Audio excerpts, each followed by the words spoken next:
कहते हैं ना कि बहुत दिल की बातें करता है ज़माना, लेकिन जब बात दिल लगाने की होती है तो पहली नज़र इंसान की सूरत पे ही पड़ती है।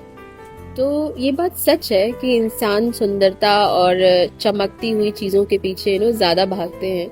और चमक किसको अच्छी नहीं लगती। हर चमकती हुई चीज़ लेकिन कहते हैं सोना नहीं होती।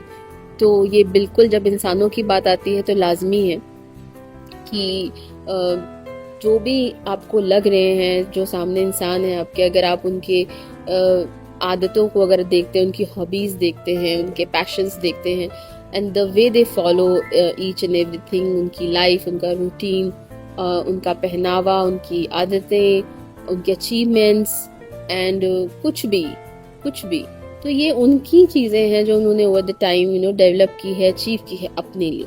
बट बात अगर आपकी आती है कि आपको अपने लिए एक लाइफ पार्टनर चूज करना है, या लॉन्ग टर्म में आप अगर अपने लिए कोई रिलेशनशिप देख रहे हैं, शादी सोच रहे हैं, तो आपको बहुत वाइजली एक डिसीजन लेने की जरूरत है कि हो सकता है वो इंसान अपनी जिंदगी में फुलफिल्ड है, कंप्लीट है, बट जरूरी नहीं है कि वो आपके लिए सही है। मैं ये भी नहीं कह रही कि जरूरी नहीं है कि वो गलत ही होंगे, लेकिन गारंटी किसी चीज की नहीं होती। ठीक है, so when you are choosing someone for you, अपने लिए ना सुंदर नहीं समझदार ढूंढना कहते हैं ना लोग, तो उसका मतलब यही होता है जो आपको निभा सके।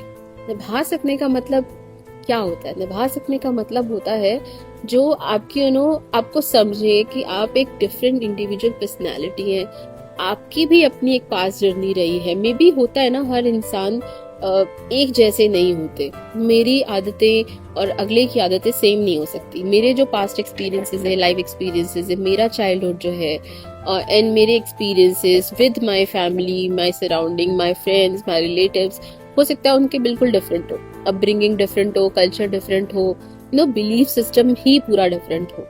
तो अगर कोई इन सब चीजों को समझ के आपकी इनसिक्योरिटीज को, आपके ट्रॉमास को, because every person carry some kind of insecurities and traumas within. ऐसा कोई नहीं है जो बिल्कुल क्लीन है इन सब चीजों में। तो जिसके साथ आप अपनी सारी बातें कर ले, बिना किसी डर के, बिना किसी जजमेंट के डर के कि वो आपको कैसे जज करेंगे, आपके बारे में क्या सोचेंगे। And when you talk you feel light. ठीक है, फिर विद दिस पर्सन एक सुकून, एक ज़हनी सुकून आपको मिल रहा है। आपके पास शायद उतना कुछ ना भी है, लेकिन एक खुशी है, एक सेटिस्फेक्शन है, एक कंटेंटमेंट है इस इंसान के साथ। एंड उस सब के बाद में भी एक कमिटमेंट है कि मुझे यही इंसान चाहिए हर हालात में।